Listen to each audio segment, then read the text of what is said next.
all in the idea, is my article. It's all in the idea. There was research. They asked piano students starting at 5 and 6. And they asked, so how long do you think before the first lesson? How long do you think you're gonna study piano, right? And a whole bunch of them answered, oh, I don't know, maybe 2 years. Some others say, oh, 5, 10 years. Some others said, a few months, let's see how it goes. And then independently, they accounted for the differences in teachers, they accounted for the differences in economic background, social background, blah, blah, blah. So they, when you do research, you have to, filter all of that out as differences so that your results are statistically valid. So then, at the end, after 5 years, they measured the success of these piano students.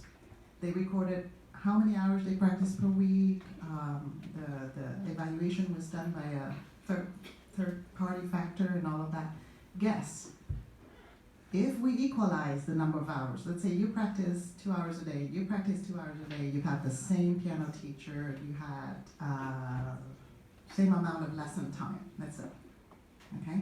Same amount of practice, same amount of lesson.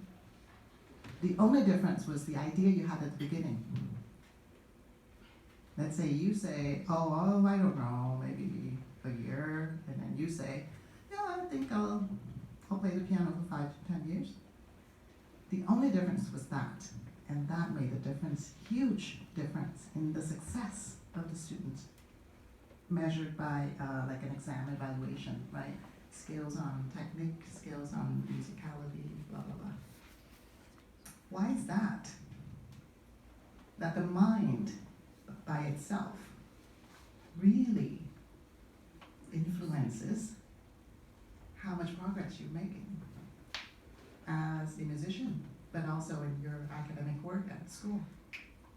So when you're practicing alone in your room, should you be letting those voices say, oh, here that goes again? Or should you be practicing and your mind is dreaming somewhere and you're just kind of repeating and repeating, and you're repeating the wrong thing, so you're hearing the wrong thing over and over, right? And then you think that wrong thing is normal. So mindfulness comes into mind, and I will have some games for you to prove some points.